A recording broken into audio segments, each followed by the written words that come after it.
Book 8, The Last Day, Chapter 8, The 37th Day of Planting, Part 2 of 2. Author's note, this is a very long part. Up on the temple site, they heard the noise as well. It felt like a calmer version of the steady land tremor that had awoken all of Salem 3 seasons ago. Behind the ruins, many people began to scream.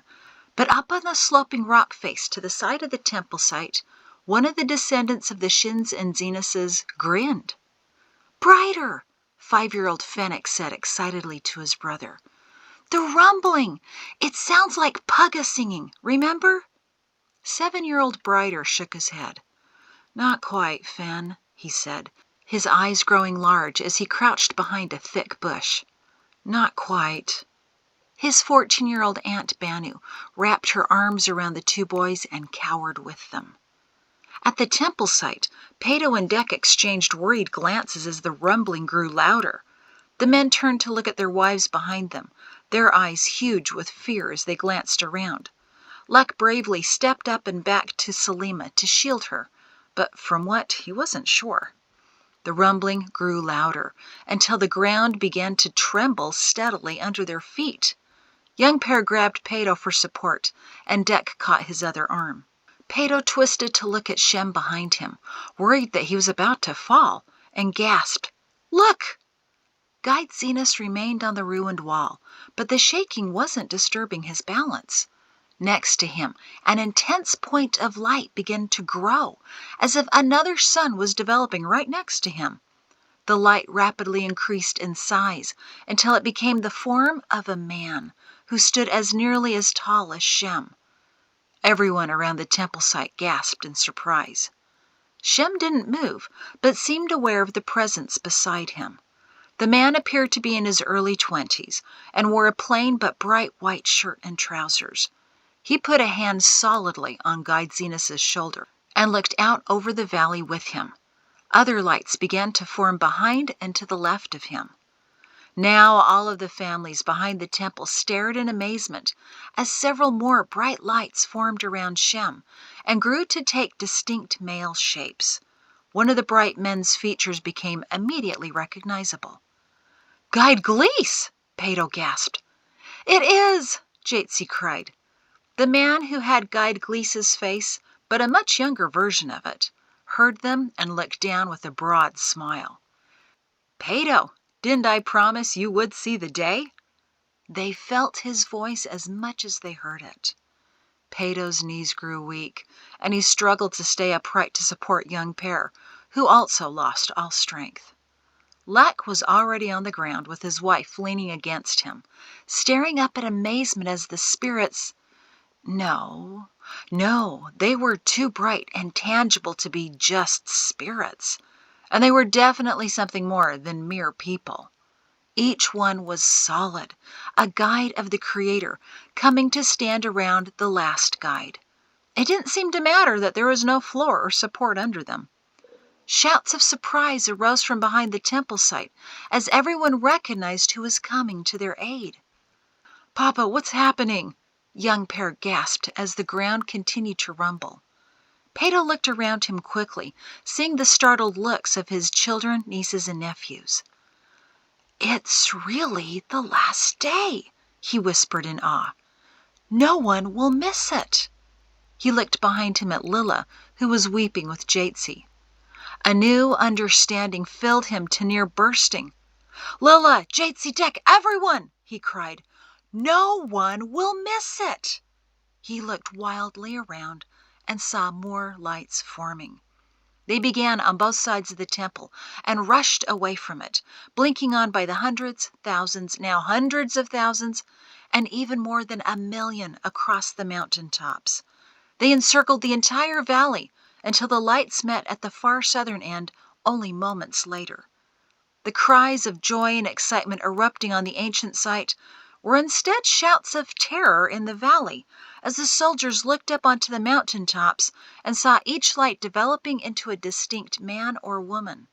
The personages flashed into existence until the entire valley was ringed in a white, fiery glow. "Pato, barely able to breathe, turned to his wife and sister. A form between them was taking shape. "Mother!" Jatesy cried, and everyone spun to see Mari grinning at them. She wore a white dress, and her light brown hair flowed around her shoulders. She was certainly not the grandmother her grandchildren remembered, appearing instead to be their age, as she took her daughter and daughter-in-law's hands. "Keep watching. You haven't seen anything yet," she told them, her voice young and powerful. She squeezed their hands and nodded at Dec and Pato in front of them.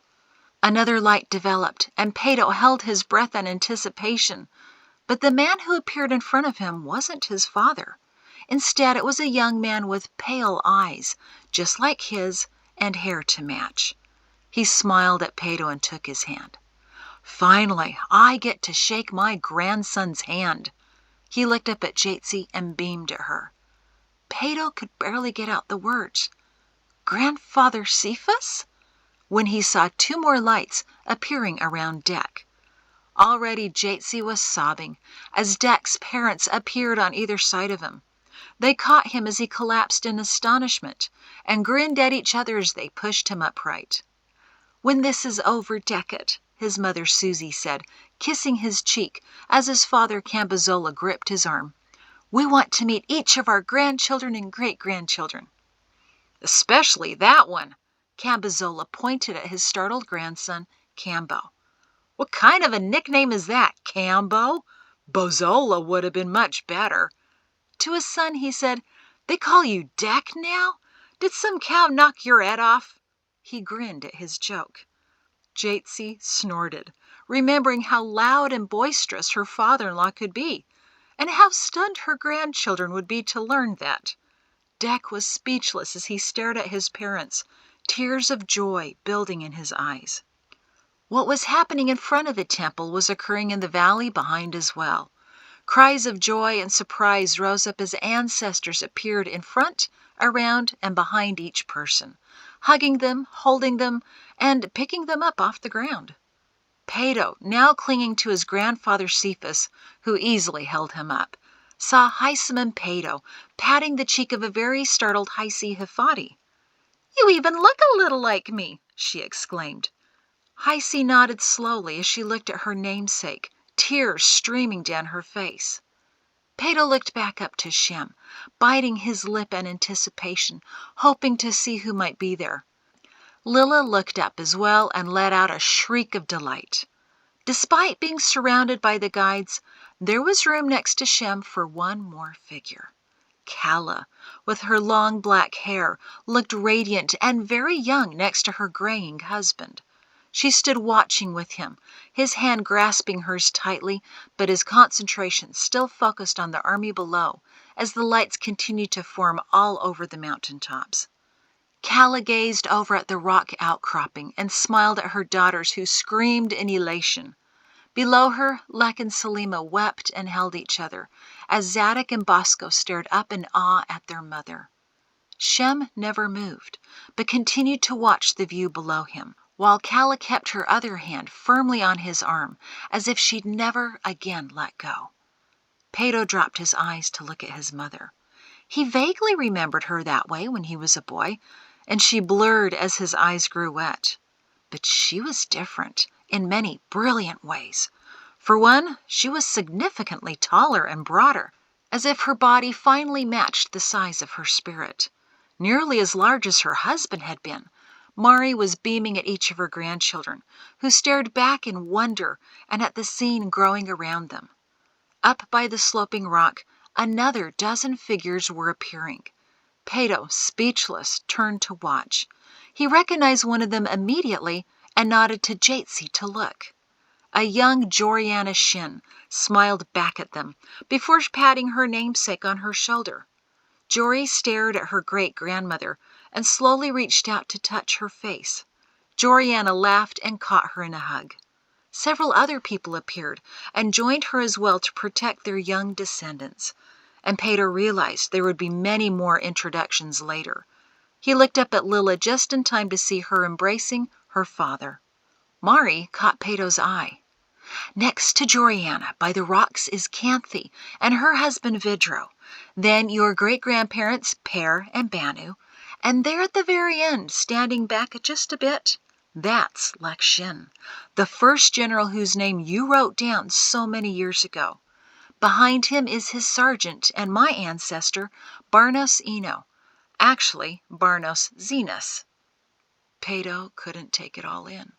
The faces, more than 20 now, were distantly familiar, as if he knew them from a dream and was struggling to recall.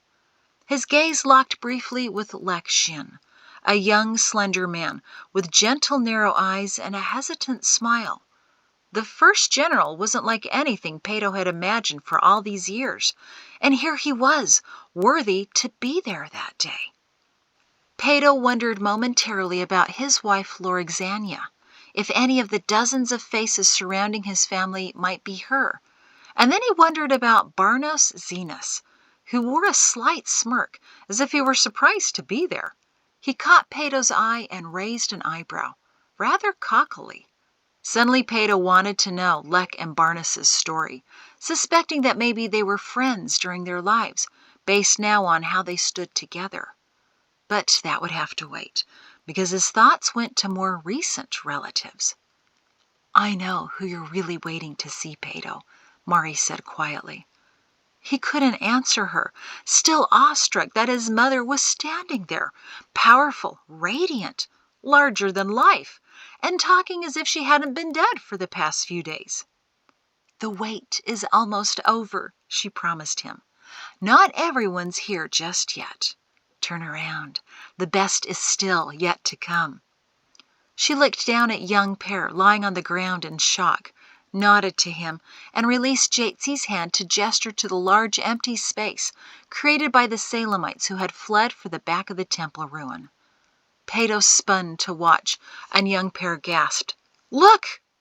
In front of them appeared not only one light, but two, one a few feet higher than the other. Every set of eyes in front of the temple, and a few thousand more behind it, stared as the lights grew.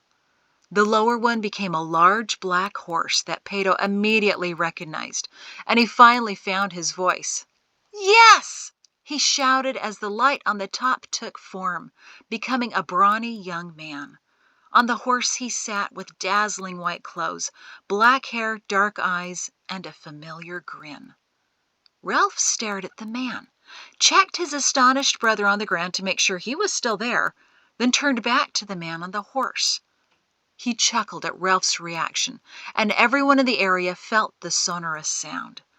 The rider turned the bridleless horse to face the temple wall, and he nodded at Guide Zenos. Everyone now watched the guide. Shem broke into a big grin.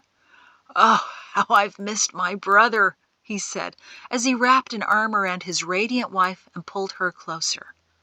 Perrin grinned back at him. "All is now ready, Guide Zenos. Everyone is in place," he announced. His voice traveled through the valley behind the temple, reverberating as it went. Now new shouts arose. "General Shin! It's General Shin! He's here!" Shem looked to the guide who had formed at the very beginning. Guide Hiram smiled and nodded once back to Shem. Shem gazed down on Perrin and said the words which sounded as if they had been prepared long ago and had been waiting centuries for this very moment. "General Shin, Salem has been delivered here to safety, and you may now release the army of the Creator, which has always been yours to command." The words hit Peto like an avalanche, and he collapsed on the stone.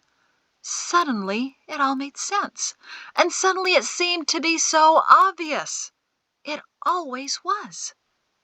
"General," he gasped. "The Creator's General."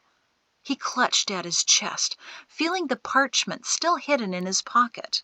He looked up at Lilla to see if she understood as well. All she could do was nod and sob loudly as her father kissed her cheek. Worried, Dec kneeled next to him, his parents still on either side. Peto, are you all right?"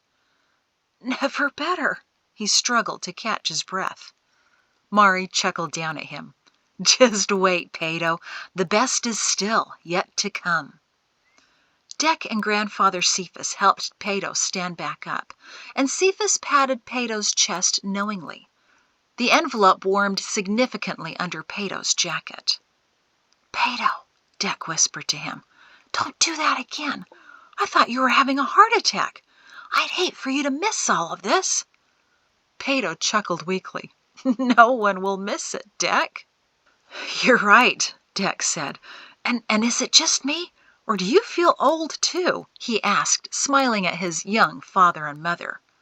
Pato looked up at his father, who could have been his middle son's twin. "I've aged 50 years today."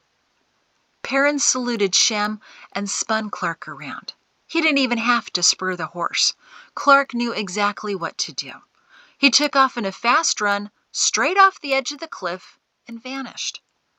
The mortals stared after him in stunned silence, except for one. "See, Brighter, I told you it was Pugga!" Fennec's happy voice rang from the rock. Down in the valley, pandemonium had erupted. Groups of soldiers screamed and cried and collapsed on the ground as the hundreds of thousands of lights began to move down from the peaks to the valley floor. As the lights neared, it was obvious what was at the front. Soldiers. Over 100,000 in white shirts and trousers, each with a shining sword in his hands. But not everyone saw them. "What's wrong with you?" General Thorne yelled, as thousands of his soldiers threw down their weapons, cried out in fear, and ran to the woods. "It's just a land tremor." He turned his horse in a circle as many of his men panicked around him. "Not even a big one. Men, stand your ground." "Lemuel!" cried Poe, as he stood up and grabbed the reins of the horse. "They're not terrified of the land tremor. They're terrified of the men in white." "What are you talking about? What men in white?" He looked around. "There's no such thing." "You don't see them. Lemuel, how can you not see them?" Major Twig began to tremble as he focused suddenly on the approaching men in white. I see them now, too.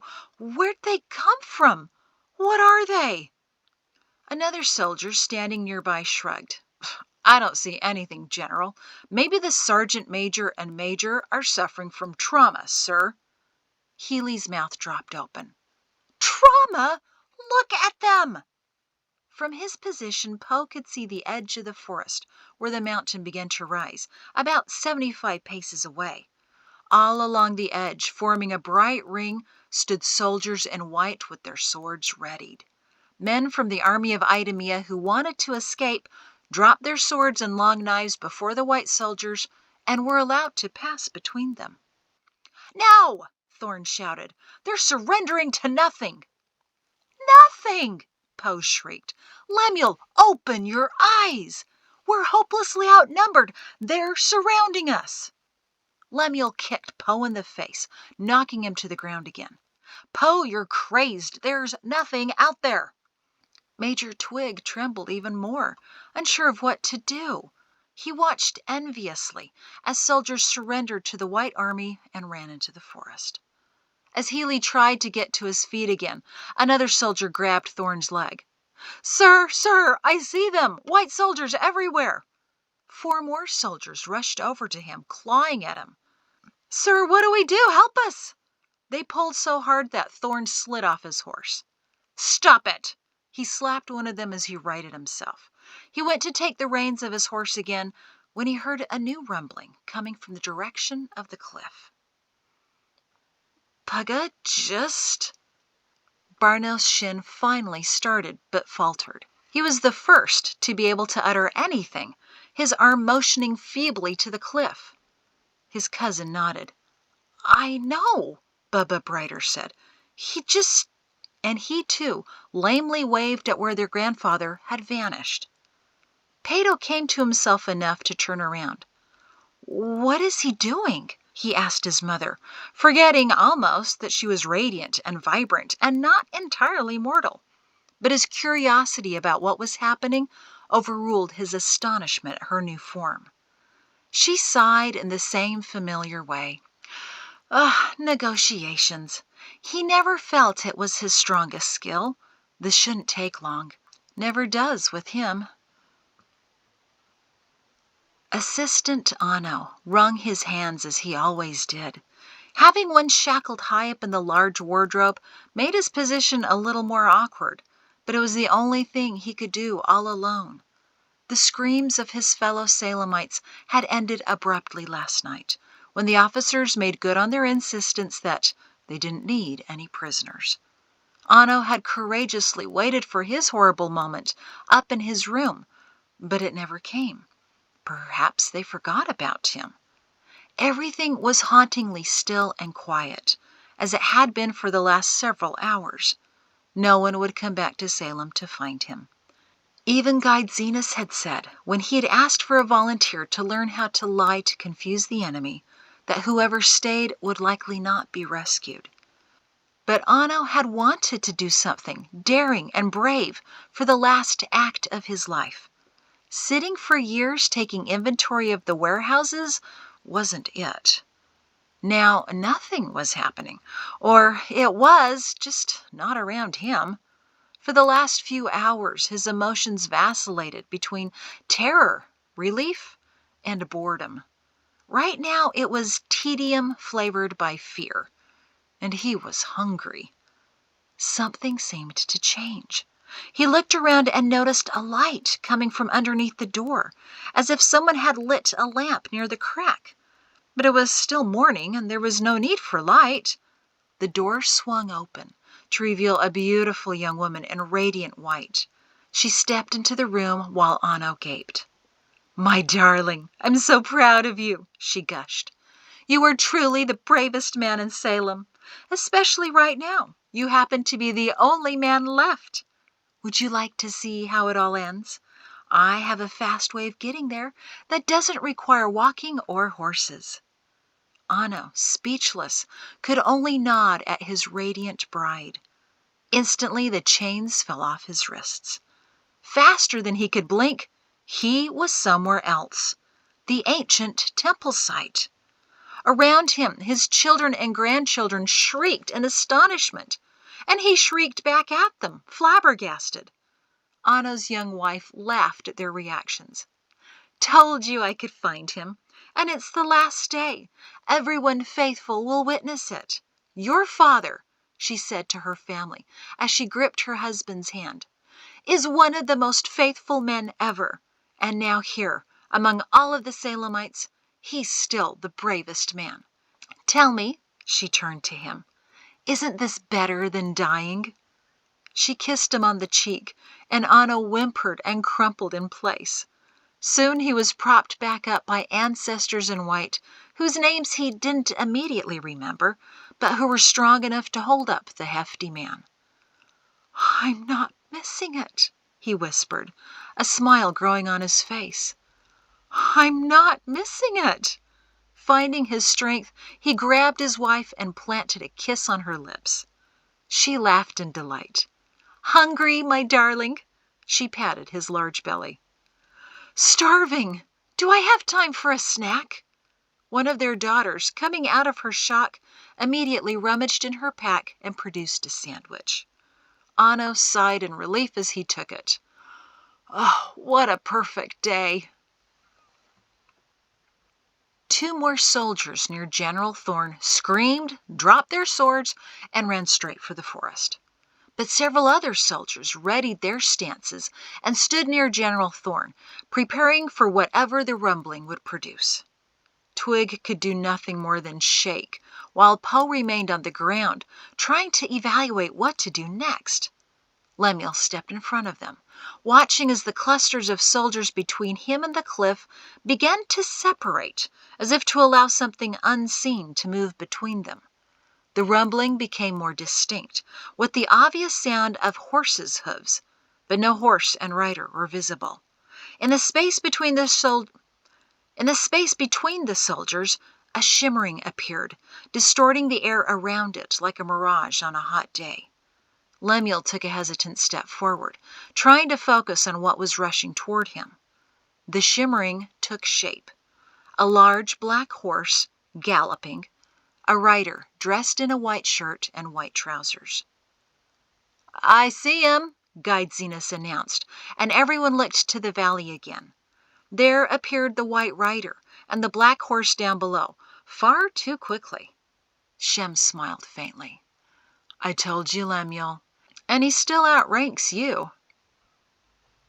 Lemuel staggered as he saw the bright man on the horse, and he quickly stepped back into one of his soldiers. The soldier, who a moment before hadn't seen any white soldiers either, gasped in terror and collapsed behind Thorn. The horse and rider, imposing and enormous, stopped abruptly about 10 paces in front of Lemuel. Healy, still lying on the ground, whimpered when he saw the man. "It's him!" General Thorn took a deep breath, puffed up his chest, and boldly looked the rider in the eyes. "And just who are you supposed to be?" he demanded. The rider glared at him, slid off the saddleless horse, and strode over to the general. Lemuel leered at him. "Private Shin! I should have known. What a neat little trick, scaring my men. You Salemites are full of all kinds of deception. There won't be any Salem army to attack you," he mimicked. "Remember telling me that? So what's the next little ruse, Private?" But Healy, too stunned to get to his feet, was tugging on Lemuel's leg. That's not Private Shin. I know that face. Colonel?" The rider looked down at Healy and nodded kindly. "That's right, Poe. And I thank you for taking such good care of the private for me. Well done, Sergeant Major." Poe beamed up at him. Perrin turned to General Thorn, and his demeanor hardened. "And it's not Colonel. I've been promoted by the Creator. It's General Shin. And Lemuel, it's over. Don't make me kill you." General Thorn stared at him. The voice was wrong. It wasn't Private Shin's. It was deeper. And the eyes weren't quite right either. They were deeper too, somehow. But it wasn't him. There wasn't any way it could be. Nothing like this had ever happened before, so it couldn't happen now. "It's a trick," Thorn concluded. "I saw the burial stone with dozens of names around it. You're just another grandson. Jatesy said she had 7 boys. You're another one of them, sent here to scare me. Well, I'm going to show Zenas it's not going to work." In an instant, Thorn slashed with his sword at General Shin with a speed and ferocity that should have decapitated him. But the sword bounced harmlessly off General Shin's neck and fell to the ground. Thorn stared at it, baffled. A nearby soldier threw down his weapon and ran for the distant forest. 24 men followed him, and hundreds more began to back away cautiously. Twig crumpled to his knees and whimpered. General Shin remained immovable. "It won't work, Lemuel," he said calmly. "No matter what you want to believe, you can't change the fact.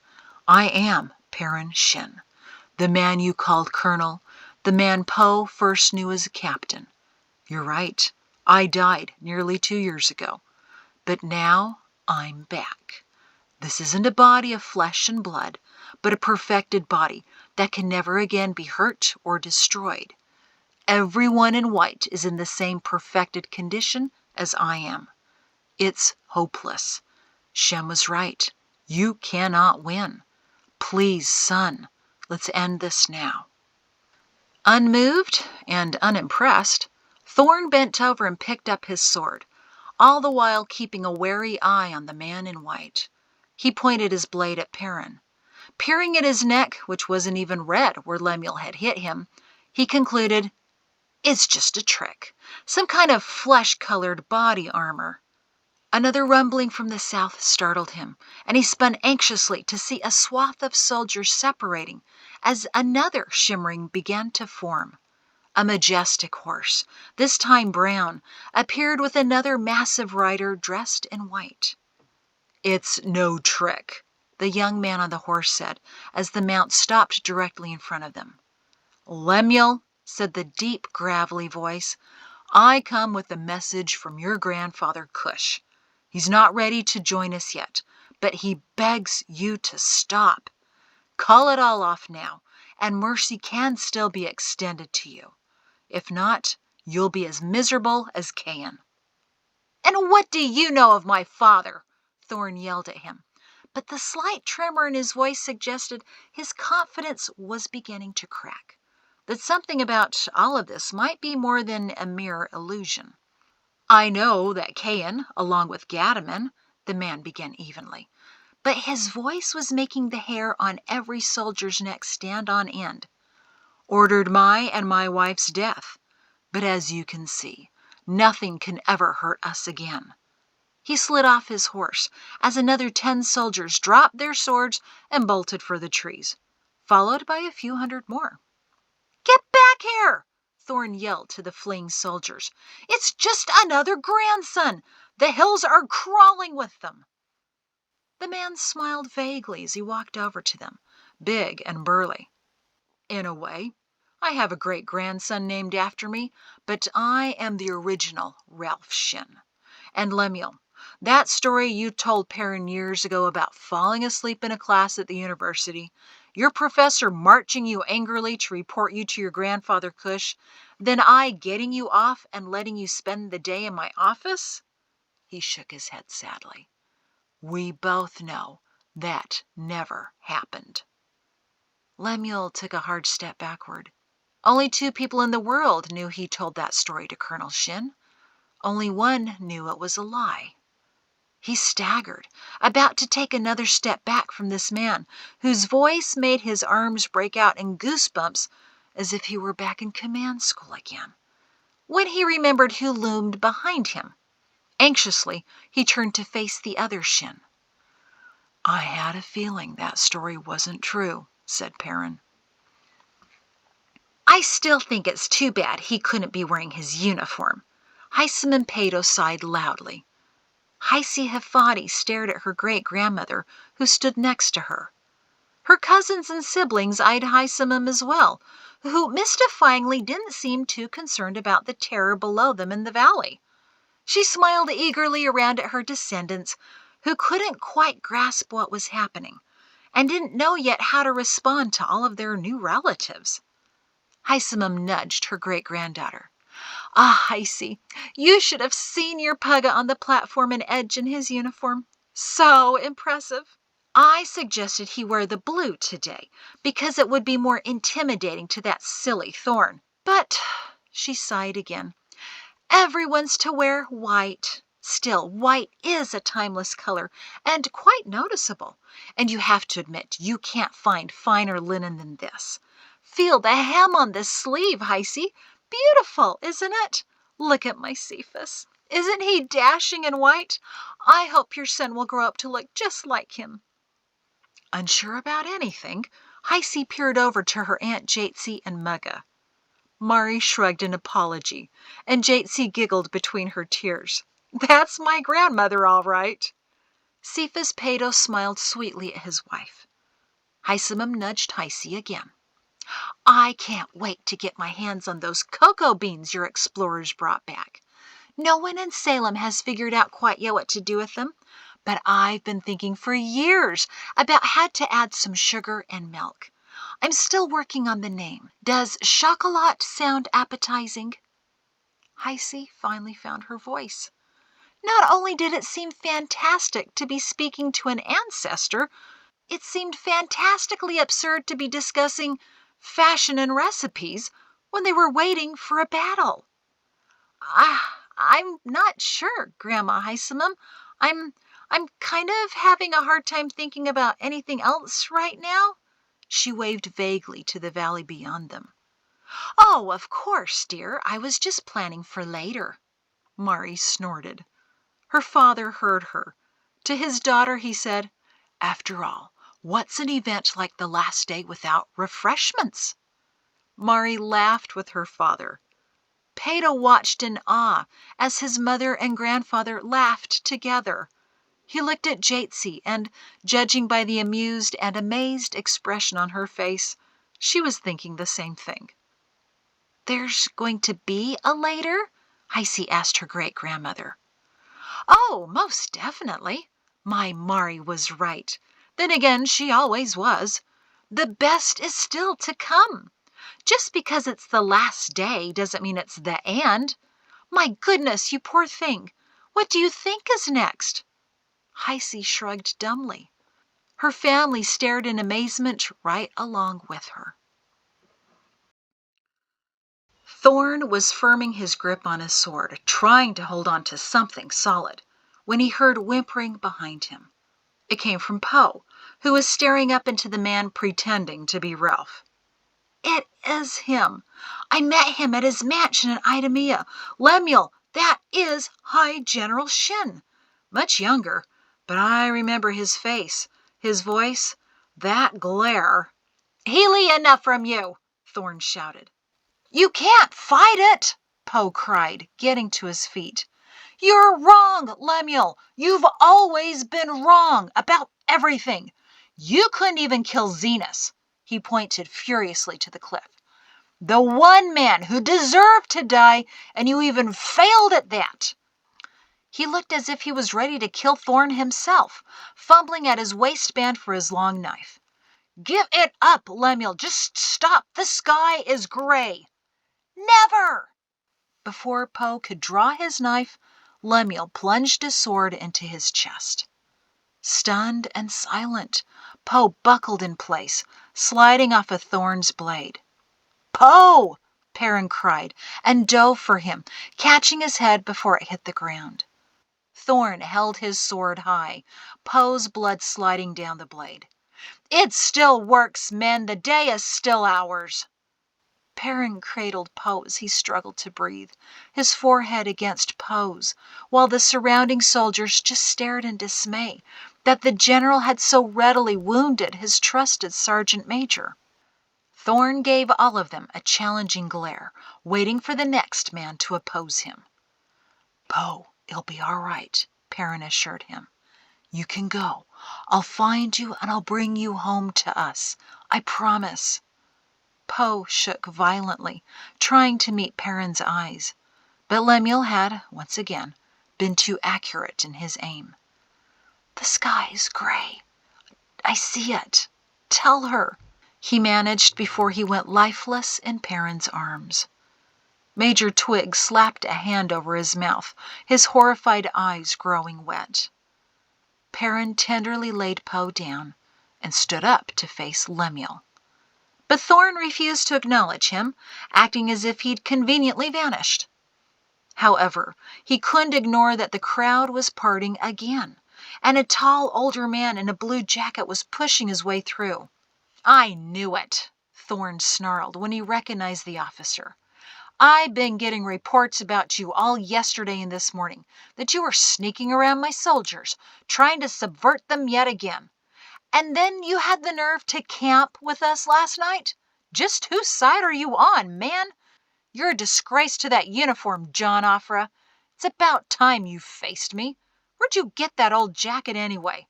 And just what do you think you've been doing? But John didn't hear any of Lemuel's dressing down as he stared at Perrin. He's real, isn't he? He gasped at his old colonel, now much younger and grinning at him. Teeman, is what I see before me real? Teeman, who had gamely kept up at a jog, panted as he stopped next to John.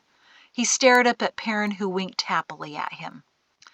The man I knew for many years, much younger now, but yes, John, yes, he is real. John was already extending a cautious finger, intent on poking Perrin's forehead, but Perrin instead stepped up and embraced him. Oh, John, magnificently done, all these years. I can never thank you enough, and we have so much to catch up on, but later. First, let me ask you this. Would you like to do one more thing for me, and with me? He released John, who gawked at him. Of course. All right, then. What is it?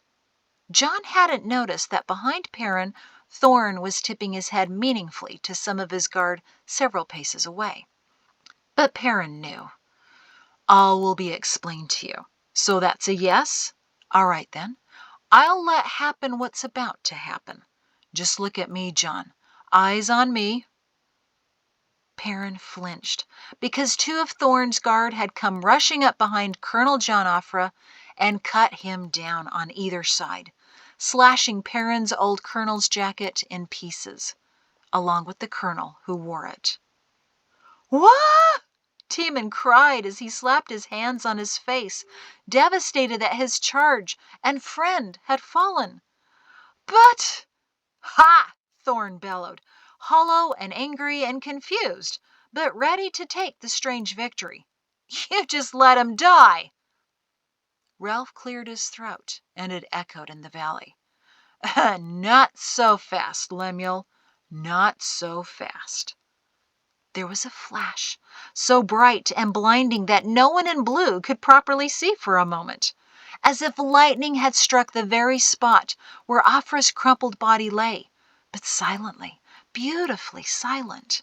When they could see again, there stood a third figure in white, tall and lean and blond.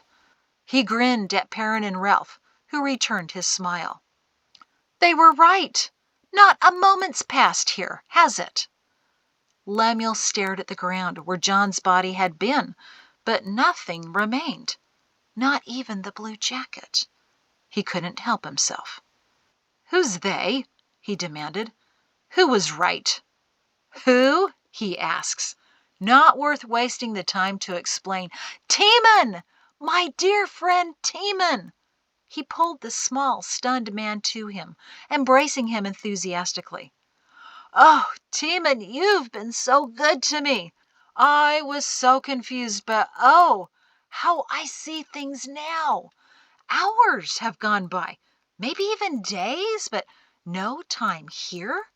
Everything is so clear. It's glorious. So much to share with you, but there's no time left here, is there, General Shin?" Complete and whole, in body and mind, he snapped off a sharp salute to Perrin. "Thank you for your willingness to help, General Offra," Perrin said. "You understand your assignment?" "I certainly do. I have one request, General." "Name it, General." John kept a tight hold on Timon. "Can he come with me? Not like I need him anymore, but I've grown rather attached, you see." Perrin chuckled. "Timon, want to stay with him?" Timon, looking very unsure, but also very curious, shrugged. "I promised to take care of him until the last day. The last day isn't over yet, is it?" John gave him a squeeze. "Then hold on tight." And suddenly they weren't there anymore. Every soldier who saw what happened was frozen in astonishment. Someone mumbled, "Lightning man. He died, then became a lightning man, and stole that old Salemite." Even one of Lemuel's guard, who had killed John, staggered in confusion and stupidly stomped the ground in front of him, as if John and Timon might have fallen through some trap door, as in the plays at the amphitheater. Ralph leaned over to him and said, "If I were you, I would drop my weapon and run." He did, and hundreds more took the advice, screaming and wailing and rushing to get far, far away. But only those who had seen what had happened to Colonel Offra, who was no longer a colonel, and no longer dead, and no longer even there. None of the soldiers fleeing bothered to explain why to the men they plowed through on their way to the forests, throwing swords and weapons far away from them. Ignorant soldiers who saw only the strange lightning flash, which carried no thunder, readily picked up the discarded weapons and stepped up to take the places of those who had fled, closing in again on the knot of generals, Thorne and Shins, now glaring at each other. It took Lemuel a moment to compose himself, blinking rapidly as if coming out of a bizarre dream, which could be the only explanation for what had just transpired. He glanced down at Poe Healy at his feet, bleeding and still very dead, and nudged him with his boot as if to make sure. "Lemuel, please," Perrin began, but still Thorn wouldn't look him in the eyes. Instead, he addressed the new set of soldiers who stood before him, itching and ready and conveniently oblivious. "Men," he shouted, "those who still want glory, follow me. The men in white may not die, but the Salemites on the hill still bleed." Thorn ran for his horse, and Perrin sighed. Ralph regarded Poe's body sympathetically, then looked up at Perrin and put his hand on his shoulder. "Negotiations seem to be over, son. General, your command?" Perrin nodded sadly at his father. "We proceed as discussed. Come to me at the temple when you're finished." Ralph straightened up, smartly saluted his son, and mounted his horse. She automatically turned and cantered back to the southern end of the valley, where more marching soldiers in white had nearly reached the valley floor. Some men scattered in front of General Ralph Shinn, throwing down their weapons and racing for the trees. But thousands more stood their ground, staring coldly at the general riding back to gather his troops. Clark trotted over to Perrin. He mounted and watched the shouting figure of General Thorn riding hard for the cliff, several hundred soldiers running after him, thirsty for blood. General Shinn looked around at the dazed soldiers remaining. They were afraid to look at him, catching him only in the corners of their eyes, then recoiling to realize he was still there and still very real. "Head to the forest to the east," he said kindly to one trembling young man. "Find a man in white named Hogel. A woman named Tabit will guide you to him. They'll watch over you until it's over. There are about 300 with them already." The soldier dropped his sword and took off running, followed by several more. Perrin turned to Major Twig, who continued to stare at the sergeant major's body. "Major Twig," he said gently. Twig looked up at him and flinched at his brightness. "Go to the forest, Major." Twig shook his head almost imperceptibly. "I've sworn undying allegiance to General Lemuel Thorn. I serve only him to my death." The words came automatically out of his mouth, but his eyes seemed to want to recall them. "Why, Twig? What has he done to deserve your loyalty?" Twig became his own isolated land tremor. "I've sworn undying allegiance to General Lemuel Thorn." His voice quavered as he repeated the oath. "I serve only him to my death." "Twig, Twig," Perrin implored. "You've sworn allegiance to a fraud, and you will die in that allegiance. Save yourself. Drop your sword and run." A tear trickled down Twig's face, and he said again, as if in explanation, "I've sworn undying allegiance to General Lemuel—" "You outrank him, Twig," Perrin interrupted. "He's only a captain. He's not worth fighting for. Twig, go!" It was too much for the major. The notion of disobedience to what he'd been so thoroughly conditioned to believe. "I've sworn undying allegiance to General Lemuel Thorn. I serve only him to my death. I've sworn undying allegiance." Perrin hung his head as Twig continued reciting the oath, as if it held power to somehow protect him. Still mumbling, Twig looked up at the sky that Poe had said was gray. It was indeed clouding over and rapidly turning a dark gray. But it was still blue. That's what they'd always told him. Everyone said it. It was even on the tests he took when he was young. The sky is blue. Ignore the clouds. Ignore the dark. Despite what you see, remember it's still blue. "I've sworn undying allegiance." Perrin tried one last time. "Twig, even Poe saw the sky was gray. It's always been a lie. Always. But you don't have to believe it anymore." "I serve only him." Perrin sighed, glanced over at the lifeless body of Poe one last time, then faced the cliff ahead of him. Now, Clark. There wasn't even a flash and they were gone. To my death. The ground rumbling around the Shin, Brighter, and Zenas families drew their astonished attention away from Grandmother Heisemum's musings about what beverages should be served later and directed them to look back at the cliffside. Suddenly, General Perrin, Shin, and Clark appeared at the end. Clark galloped the 40 or so paces to the temple site before stopping. The general slid off the horse and looked up at the guides. Thorne's coming. He's sending up several hundred men first. There are about 100 on the trail. Looks like they camped on the cliffside. But the rest of our army will soon be clearing the valley. Guide Zenas nodded. I see them beginning. He smiled. You're right. A bird's eye view is a great way to see it. Perrin sent a complicated facial twitch at him, then turned to his family. I doubt all of you want to watch this. Pugga! A voice rang from the rocks, and Fennec tried to make a dash for him, but he was caught by a stout man with black hair. Fennec, stay, Perrin ordered. All of you stay back. Grandpa Pear's in charge over there, so you do what he says, all right? Fennec stared at the large man holding him, who smiled kindly. I used to be a general, too, you know. Stay with me, and I'll let you watch if you really want to. Fennec nodded as Shin sat him down on a rock behind him. Perrin turned back to his family at the ruined temple. Last chance to join them. None of them could say a word. They still hadn't gotten over his sudden appearance and the fact that he was standing right in front of them, younger and stronger.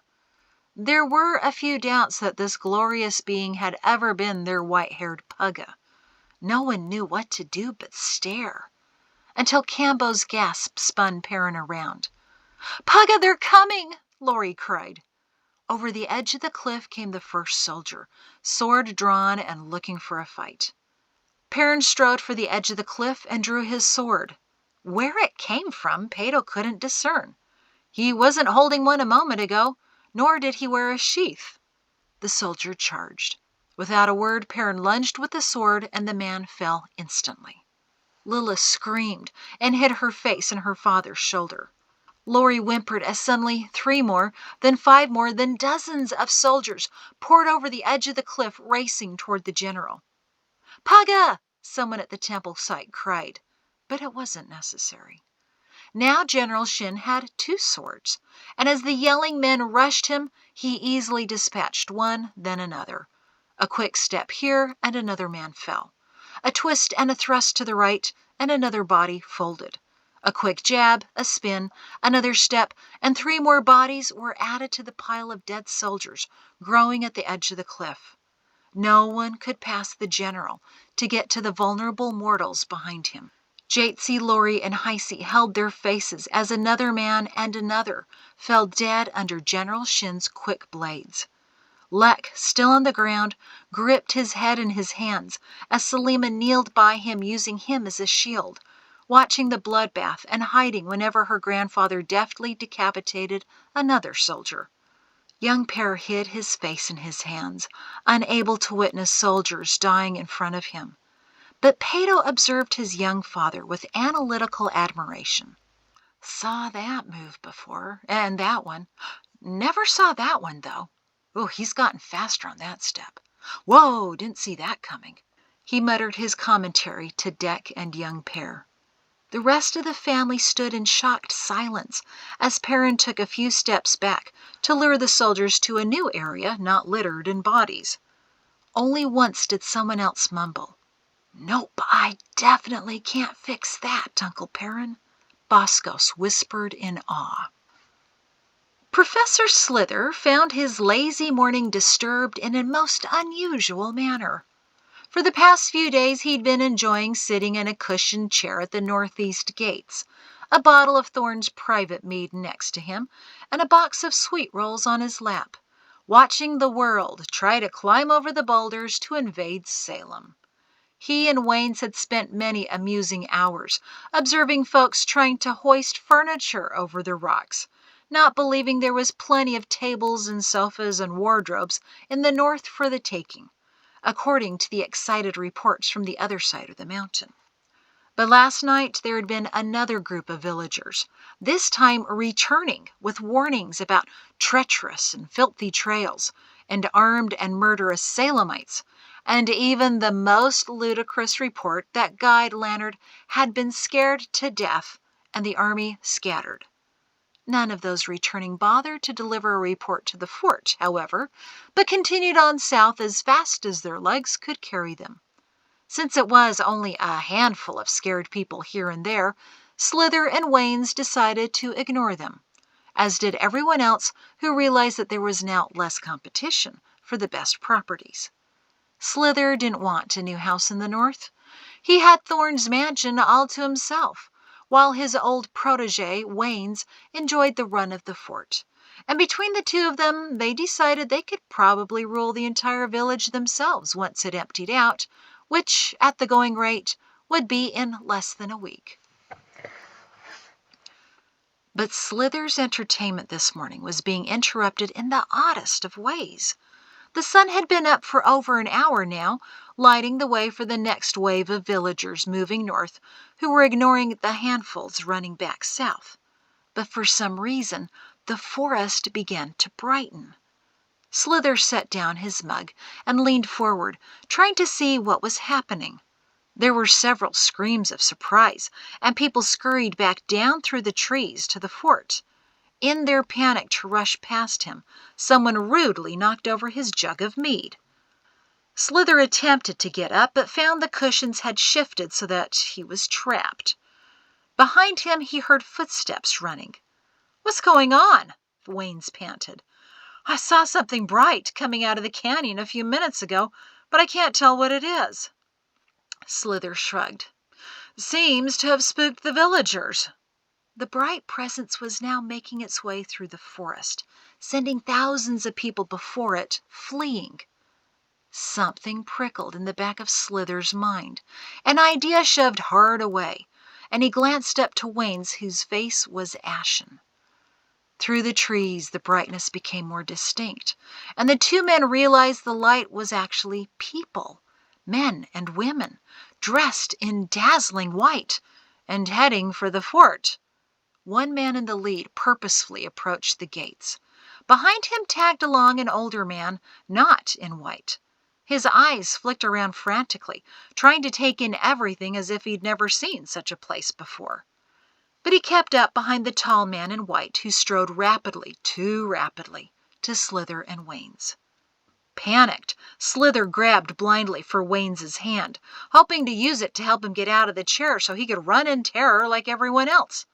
But Waynes had gone rigid, staring at the young man who was focused on reaching them. Slither collapsed into his chair helplessly, because something about the man in white was familiar. "Waynes Slither!" the man exclaimed, his voice rattling them to their bones. "How appropriate the two of you are here together." Waynes trembled but said sternly, "Who are you? What do you want?" The man stopped and folded his arms. "Your surrender. It's over. Today is the last day, and you're about to meet your destruction." Slither gulped, more ideas shoving their way past the muck of his mind, insisting on being first and foremost. But they couldn't be right. This mustn't be correct. The older man had caught up, and the sharp, determined expression on the face of the man in white softened as he saw him. Quietly he said, "Over there, Teeman, about 20 paces out of the fray. But watch." Bobbing his head, he trotted away and stood anxiously in the middle of the training field. Slither had been staring at the blond man in white, feeling something oddly familiar about him. He pointed, not noticing how violently his hand was shaking. I taught you, didn't I?" The man shifted his solid gaze. "Nothing useful, Slither. You were always determined to deceive everyone and anyone to get what you wanted.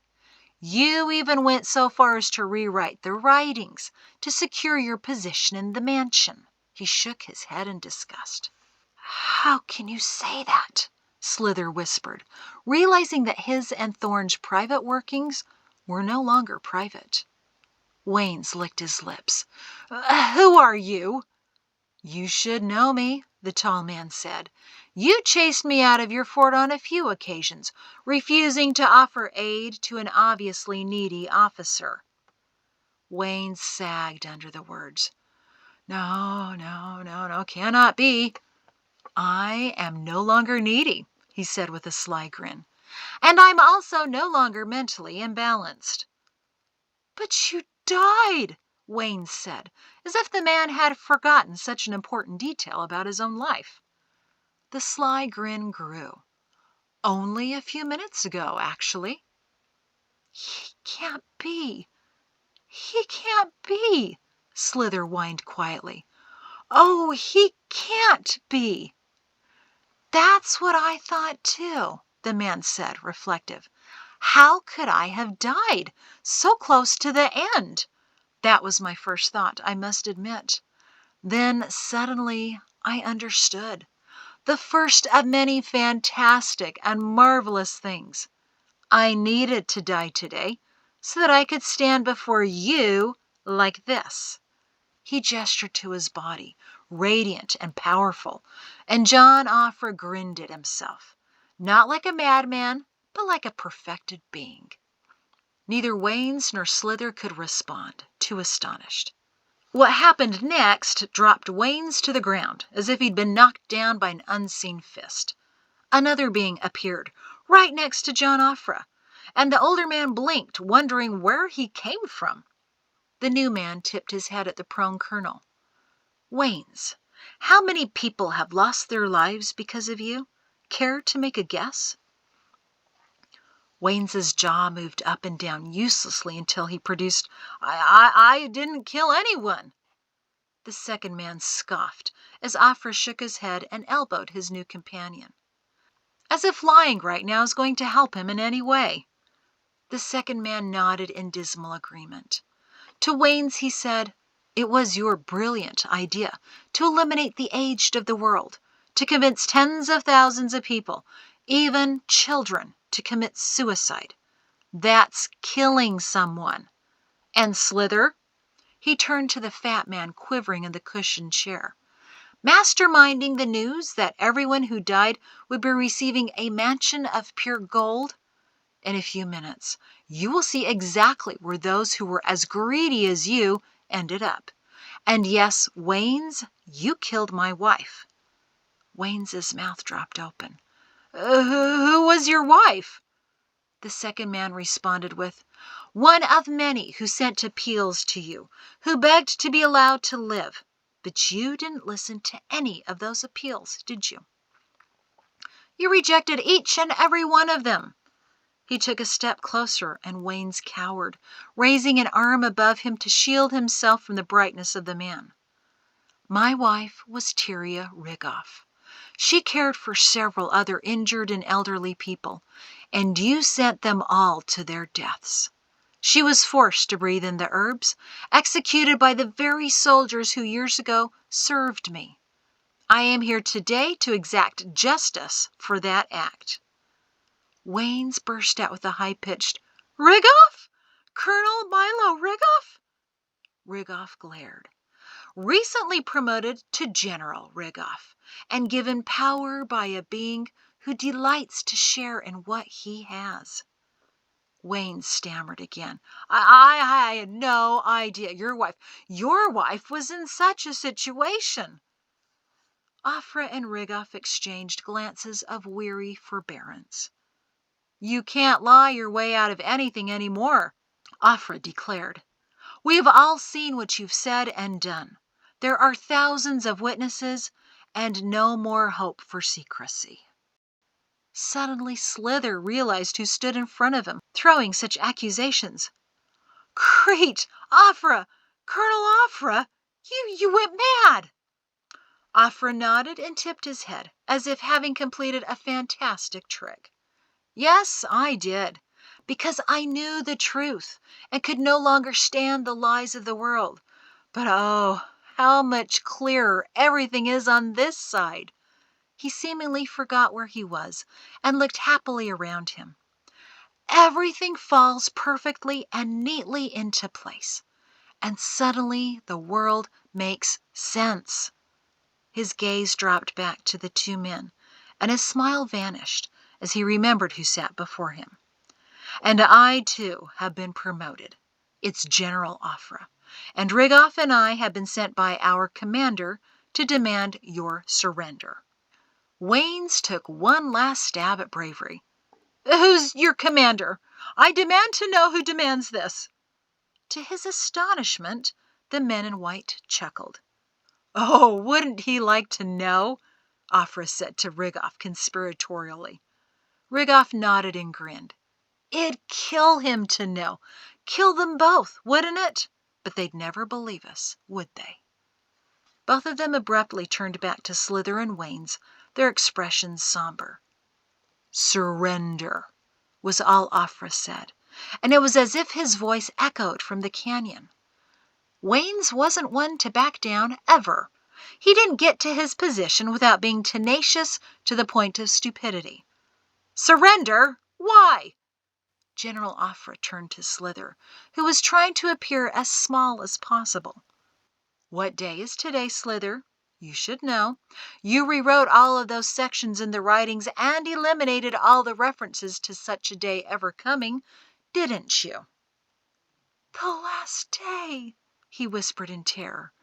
Crete, it's real? General Rigoff turned to Waynes. Do you surrender? Waynes licked his lips. Surrender to what? The Creator, Offra said. No such being, Waynes insisted. Offra and Rigoff looked at each other and nodded. Instantly, swords appeared in their hands. Slither screamed. A few moments later, Offra and Rigoff nodded a well done to each other and turned to see the rest of the men in white with them, chasing soldiers and villagers. Behind the line of white soldiers were the women, trying to speak to and console those who didn't run, but surrendered in astonishment and curiosity to the glorious figures before them. But one brilliant woman was striding for Offra and Rigoff, and Milo grinned as she neared. Tyria sent back a smile, but it faded as she took Milo's hand and gazed at the bodies of Slither and Waynes. It's true, she said sadly. There's no satisfaction in revenge, only in forgiveness. This sets them on the right path, Milo said, if they choose to take it, but that's up to them now. John nodded officiously to Milo. General, we need to clear out the fort. He smiled at his hand in Tyria's. There'll be plenty of time for that later. Tyria chuckled. For you too, John. There will be an interested woman, I have no doubt. He blushed and bobbed his head. Remembering his terrified mortal in the field, he beckoned him over. Timon, come on. More work to do, then you can introduce me to your wife, who will be waiting for you back at the ancient temple. This is Milo and Tyria Rigoff, by the way. Tyria took Timon's hand and smiled. John, how about you and Milo take care of the fort? I think Timon may be more comfortable out here with me. Perhaps this is a bit much. Timon nodded timidly, astounded. I'll wait right here, John. All right then, John said, solid and powerful, and the two generals strode for the fort where a handful of furious soldiers poured out, blades waving, but only for a moment. Tyria walked serenely to a cluster of villagers who were unsteady and confused, with Timon in tow. Would you like to know what's happening here? She asked kindly. Or would you rather take on them? She gestured to a line of men in white, each armed but walking calmly toward a group of men who were frantically searching their packs and wagons to find weapons. There's no need to fight, Tyria called out to them, and motioned to another group in white, unarmed but smiling gently. We'd much rather teach you and help you, but the decision is yours. Today is the last day, and this is your last chance. It's true, Timon piped up, seeing how he could help. He was still a mortal, after all, and the other mortals just might believe him. "There's a better way, and it's not yet too late." A few weapons were dropped, and a few hands went up in surrender, and shining swords vanished as the men and women in white closed in, smiling. At the far south end of the valley, General Ralph Shin turned his horse around and nodded to the soldiers dressed in white at the edge of the trees, waiting for his command. Ralph gazed over the valley before him and saw new flashes of light to the east, to the west, and to the north near the cliff where hundreds of soldiers were racing up the long path to the top, Thorn shouting at them to hurry. Ralph raised his sword and thrust it high above his head. It sent forth a brilliant stream of light, outward and upward, yet silent. It blinded momentarily the mortal soldiers clutching their weapons and wondering when to strike. In the distance, 3 more brilliant streams from the new lights answered. They, too, were in place and ready. He brought down his sword, the motion releasing one more burst of light as a signal, and his horse began to trot again toward the middle of the valley. Another sword appeared in his other hand. The soldiers of the army of Idumea took that as their moment, cried out, and rushed High General Ralph Shin. Serenely he held out his swords on either side, slashing them across the chests of the men. Each man the swords touched dropped in a lifeless heap. Soldiers who rushed his horse, intent on wounding the mare, found their blades bouncing harmlessly off her. Behind Ralph, the rest of the white soldiers left the forest and began to march across the valley, plunging their swords into the soldiers who charged at them. None of the Idumean soldiers got out more than one futile attempt at slashing a man in white before he fell dead. In each quadrant of the valley, the same thing was happening. Across from General Shin in the north, at the base of the cliff, several men had cried out in terror as the gray speckled mare appeared with the young figure of General Grayson Faude on top of it. They, too, had been blinded momentarily as his sword flashed, but now Faude trotted due south, silent and composed, his swords out on either side of him, cutting down soldier after soldier. In the east rode a calm, young General Brillenkarna, in similar manner, his white horse trotting directly west toward General Gary Jordan, whose appearance caused many men to scream, "Major Jordan?" His brown and white horse trotted evenly toward the middle of the valley, as men fell behind a quiet, roaring Jordan. The white soldiers continued their methodical slaughter behind the 4 riders, destroying all those who refused to acknowledge the truth even as it cut them down. In just a few minutes, the 4 generals, unimpeded, would meet each other in the middle of the valley. Anoki Kaya had been moving goods from an abandoned building to a massive structure which he recently acquired when he saw the figures in white. He blinked, then blinked again. Idumea was virtually emptied, but he knew it was only a matter of time before people started coming back, wanting something more fashionable than the plain clothing of Salem. He peered through the windows to see several more people in white, nearly glowing, coming to his building. For a moment he thought he had his first customers, but something in the air told him he would not be selling anything that day. He dropped the bundle of coats he carried and stepped outside.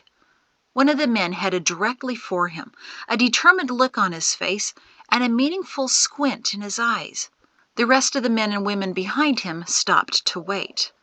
Anoki Kaya. The slow drawl wasn't a question, it was a statement. Anoki nodded, wondering how the man knew his name. He was young, about Anoki's age, but he also seemed old somehow. The man shook his head slowly. "Your father was a deceitful man. So was your brother. And now you." Anoki shrugged. "Not sure what you're talking about." The man in white folded his arms. "You pretended always to be something you weren't. Your life was one lie after another." Anoki held up his hands. "Did Wayne's send you? Because I'm not stealing anything, just appropriating. Big difference." It began with your first abandonment, the man drawled. While his voice sounded lazy, his tone was sharp. Corporal Kaya. Anoki narrowed his eyes and took a stab at innocent denial. What are you talking about? You abandoned your first post, took your pay, took some goods, and vanished. Really? Is this an issue now? That happened years ago. Then you abandoned a young woman and a daughter. Versa had the baby. Anoki was startled. A girl? The man in white stared hard at him. Anoki cleared his throat. Figures. Guess old Thorne won't be too pleased about another girl. He coughed a laugh. Well, good luck to her with that. Do you feel any regret? Any at all? The man asked him. You abandoned another of Thorne's daughters, too. She gave up her life, so distraught she was. Any remorse for that? Anoki shifted uncomfortably. That was her decision, not mine. I had nothing to do with that. Kaya. I always hated men like you. And just who are you? Anoki demanded. What kind of authority do you have? You abandoned your post years ago, soldier. The man cut him off. As a sergeant major, I'm here to force you to account for your pattern of abandonment.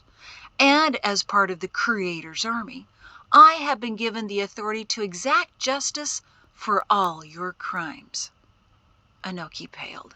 Sergeant Major. Creator. Men called me Grampy Neeks during my time in the world. Maybe it was because I believed in dragging them out behind the woodshed to teach them a lesson. Anoki gulped. You disgust me, Grampy growled. Tell me, soldier, what's the punishment for abandoning your post? Lashings? Uh-huh, Neeks drawled. So what should be the punishment for abandoning a wife and a baby? For causing another girl so much distress that she thinks death is her only option? Well, in the world there isn't any. Sergeant Major Grampy Neeks smiled vaguely. Oh, but there is. A sword appeared in his hand. Kaya never served a customer. Grampy turned and faced one of the men in white who approached. What'd you think of that? He asked. Sergeant Major Chef Gazada nodded in approval. No resistance whatsoever. The general said there'd be a large group hiding down the road, and then he wants us to clear out the rest of Idemia. We've done that before, after all, Gazada grinned. Shall we, Neeks? Of course.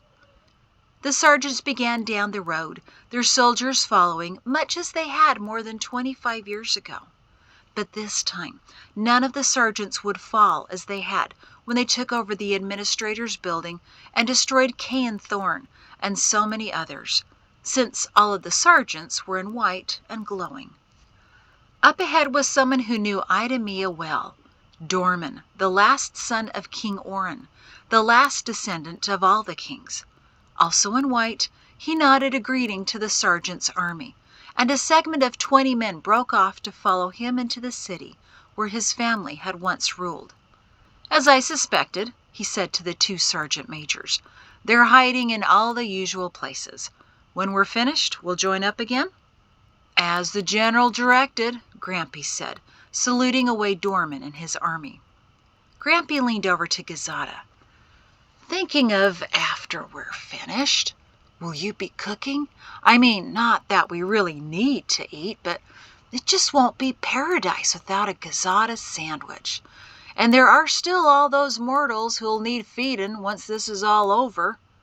Gazada grinned. I've already asked about that, and I've been told whatever I want, however I want. There are a lot of ingredients Heisman Pato and I have been talking about since we've been in paradise, and oh, the plans we have for them. I can hardly wait. You can be my head taster once we clean up this city properly. Grampy Neeks called to Dorman, who was marching away. "Hey, doorman, ever had a gizzata sandwich?" Doorman turned around and grinned. They were invented after I left, but I heard all about them. Chef, are you going to be cooking later?" Chef Gizzata pointed at him. "Oh, you know it.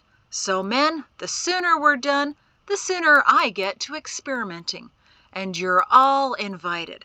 It'll be a free lunch, boys, all the time." That got them all running. Perrin quietly took out another yelling man, then another and another. It was so pointless, so tragic. All they had to do was drop their weapons and run to the trees, and they would be spared. But they wouldn't do it.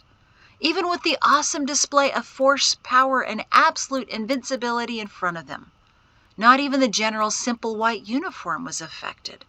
He remained spotless as he spun yet again with swords that gleamed without a stain or drip of blood. 2 more men fell. 3 more rushed to take their places. In an instant, they were down, lifeless. Pato finally closed his eyes, unable to watch anymore. He had been keeping count, but it was close to 100 now, with more and more senseless soldiers coming over the edge, sure that somehow they would be the one to destroy the... Pato swallowed hard and opened his eyes again. "That's who he is," he whispered. "Who he's always been. Dear Creator," he gasped. "My father has always been..." He couldn't say the word. It was too incredible. For a brief moment he remembered when he was 14, and his traumatized father, unsure of who Pato was in their dark house, pointed his sword at him. Pato had seen the determined look in his eyes, stopped only by his mother's intervention. He looked back up at the temple ruin wall behind him. Shem was watching Perrin with a sad smile, tears trickling down his face. The Deliverer. That's who Shem had always been. He had delivered them to safety before the coming of the... Pato shook his head in amazement as he looked back at his father. Perrin had stepped closer to the edge of the cliff and calmly beckoned the next batch of soldiers to come at him. With fierce roars, 2 men rushed him. Perrin stepped up, stabbed both of them in their bellies, pulled out his swords, spun and kicked one, then the other off the edge of the cliff. He needed to keep the area clear for the next foolish men to rush him. "I think you're looking for us," said a sweet-faced woman in white with a friendly smile. She took the hand of the trembling soldier who, unarmed, ran past the line of white soldiers, cutting down everyone else in their path as their wide circle closed into the center of the valley. The soldier nodded hesitantly as the woman led him through the trees to a small clearing. There sat more than 500 men, stunned and staring at the smiling man in white clothing, explaining to them what was happening. He turned to the latest addition. "Welcome, welcome, my boy. Always room for another one. Dear, any others?" She shook her head sadly. "Not that I see, Hogel." He nodded back to her soberly. "Then come sit with us, Tabit. We have plenty here to begin with." "That's right, today's the last day," Thorn mumbled under his breath as he scaled the front of the cliff with the assistance of a rope a soldier tied to a tree at the top. The brawny soldier had been pulling Thorn up the cliff until he plummeted to his death past the general, wearing a fresh sword wound in his chest. Thorn had ignored that body, just as he had ignored the other bodies that rained down on him sporadically. Most were now falling to the right of him. "This is your last day, Zenas." He secured his hold on the rope and climbed another few steps, grasped the rope higher with his good hand, and pulled himself up again. It was slow work, but he'd be there just as those killing his soldiers at the top would be tiring. "Try to humiliate me in front of my men.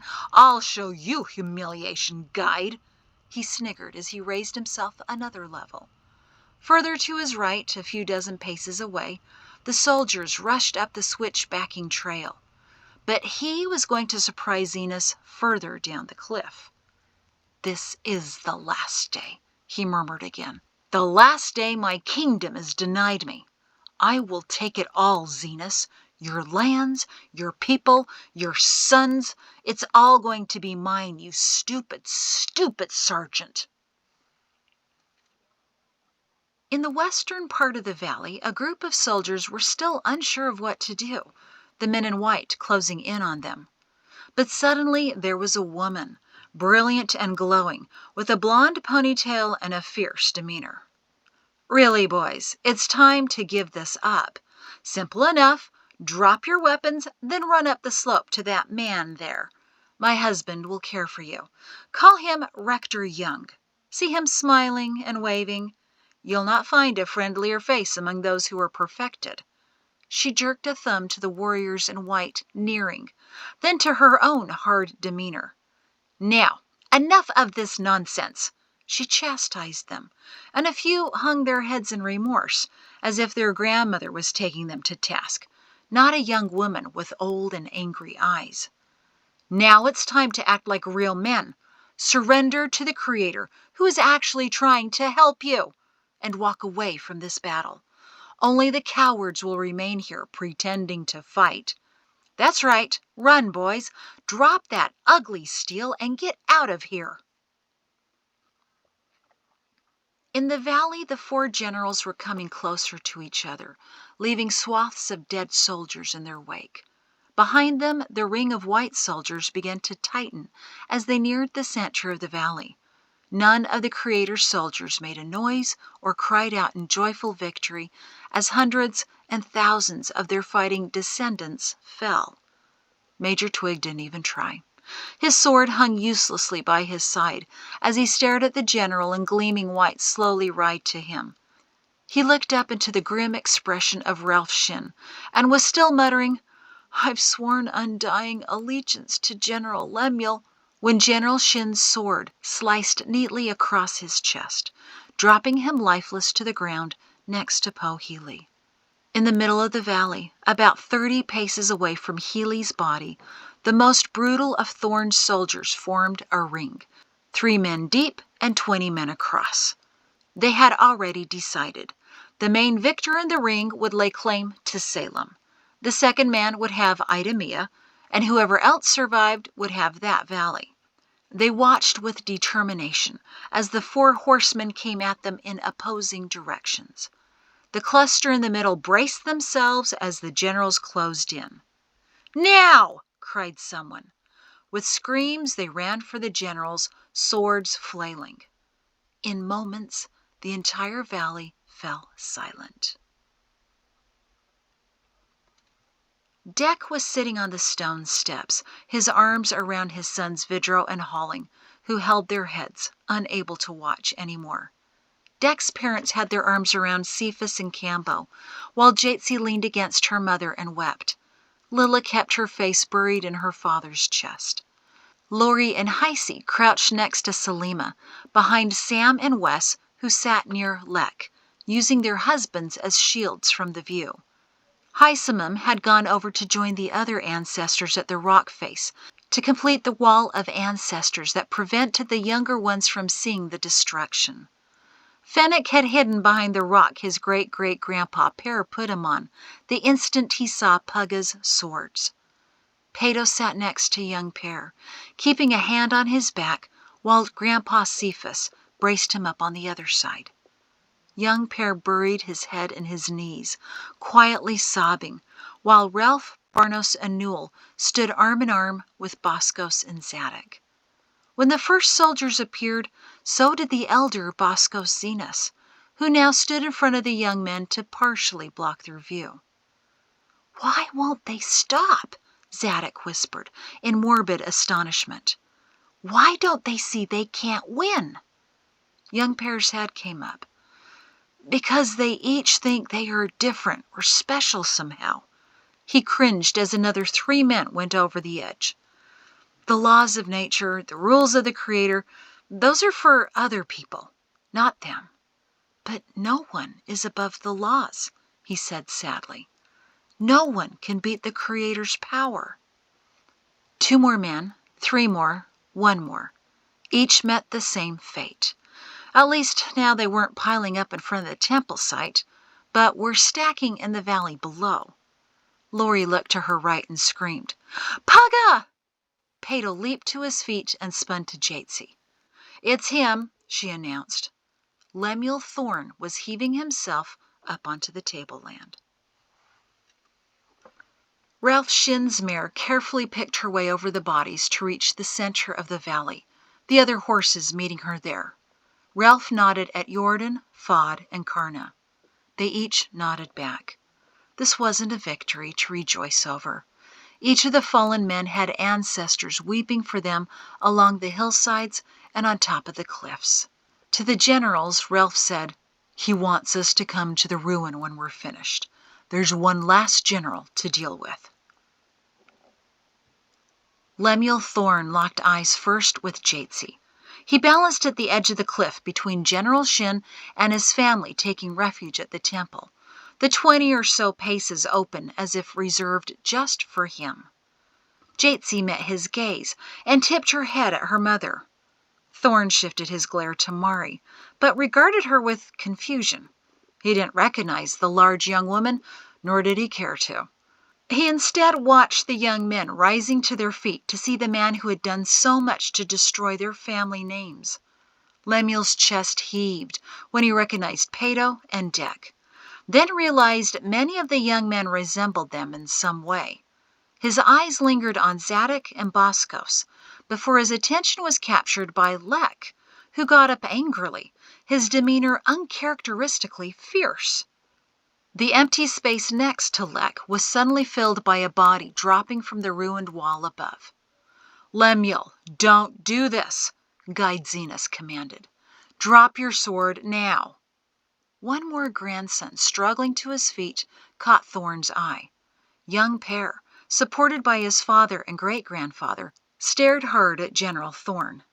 For a brief moment something like fear flickered across Thorne's face as he glanced over to see General Shin dispatch another soldier, then another. There were 2 of them, but that didn't matter. All that was important was that the man who he hated for so many years now stood within striking distance. Thorne turned back to Zenas, 30 paces away on the stone steps. "I didn't come all this way to be disappointed, Zenas. Welcome to your last day." And he started for the ruins. "No!" young Per cried out. He dropped on all fours and did his best to scramble for one of the many swords dropped by fallen soldiers behind Perrin. Pato lunged for his son. "Young Per, no!" But from somewhere, young Per found speed and strength that kept him just out of Pato's frantic grasp. Shem saw young Per's sudden motion. Even though Thorne was fast approaching, Shem yelled, "Perrin, young Per!" General Shin spun to see his grandson crawling fast for a sword, Pato scrambling to catch him. Perrin glanced behind him as another soldier rushed him, but the 4 generals appeared directly between him and the soldier, giving him the time he needed. "Stop!" Shem cried, as young Per was in reaching distance of a weapon. Lemuel Thorne was now just 20 paces away from Shem and gaining. "No, young Per, you're not the destroyer!" Lemuel was 15 paces away, 14. Young Per saw a white boot step on top of the sword he was about to grasp. He followed the white trousers up to see his grandfather looking down at him. "No, you're not the destroyer, young Per. I am." With one leap, Perrin hurtled over young Per and Pato to bear down on Lemuel. Shem's eyes bulged as Lemuel ran up the first step, the second, his sword raised high above his head, an angry cry coming from his mouth. "Perrin!" Shem called. Suddenly Lemuel stopped on the step below Shem's, a look of disbelief on his face. Shem recoiled to see the tip of a sword protruding from Thorne's chest. Perrin, behind Thorne, pulled out his sword and spun Lemuel to face him, holding his weakening body by the shoulders. Lemuel stared in bewilderment at Perrin, the light dimming in his eyes. "Colonel?" he gasped, as if finally recognizing him.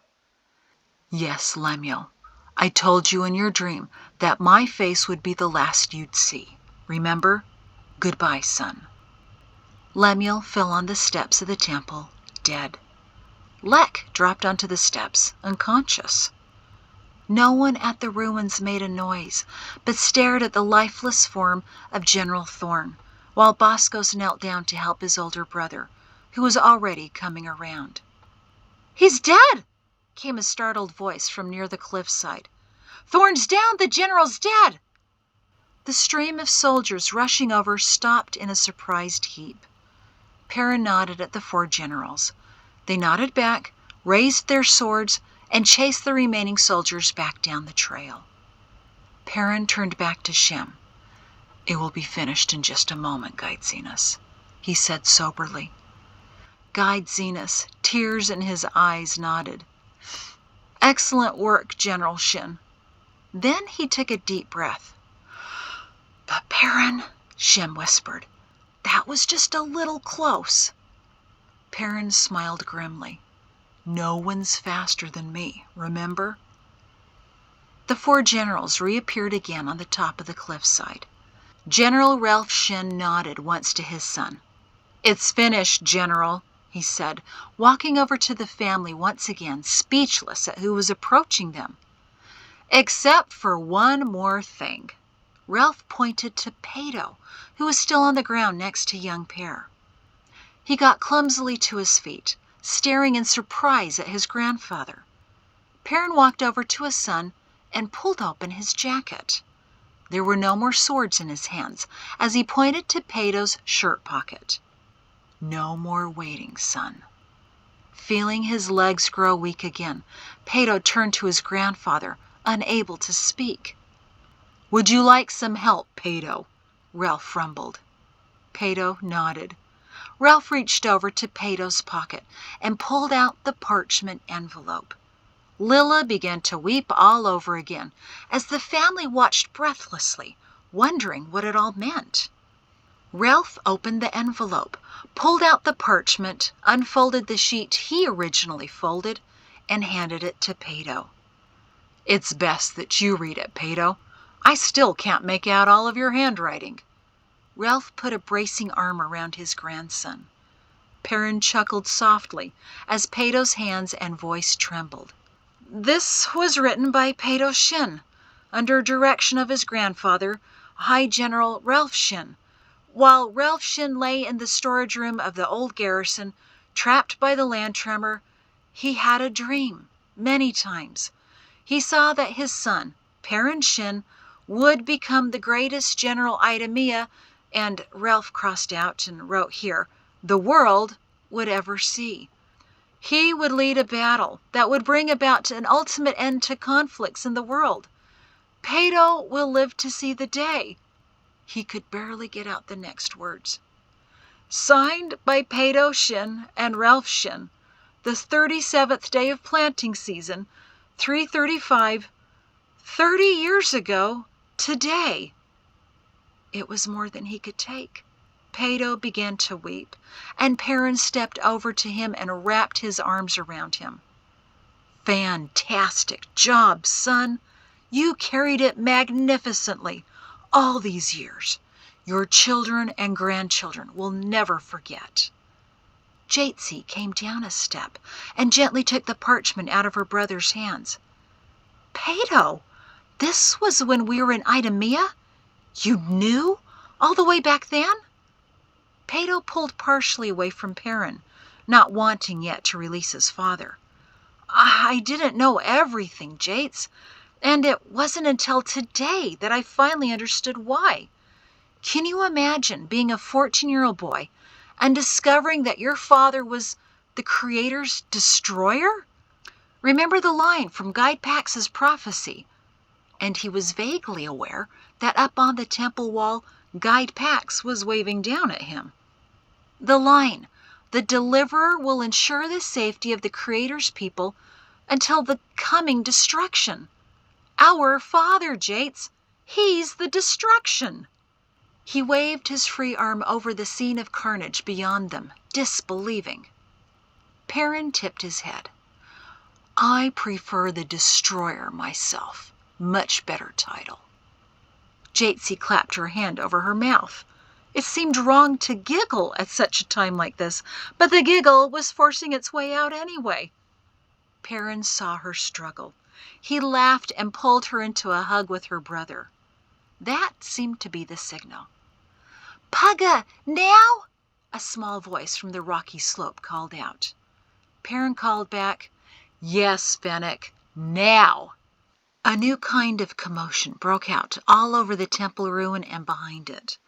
It began with more than a dozen children rushing down the rocky slope between their ancestors and over to the temple site. Perrin released his children and crouched with his arms wide open, ready to receive the onslaught. Mora reached him first, with young Periclos second, and everyone else third. Whoever couldn't fit into Pugga's arms rushed into Mugga's. Behind the temple site, the thousands of Salemites erupted into laughter and dove into the joy they felt when their ancestors first appeared. Now there was time for reunions and introductions.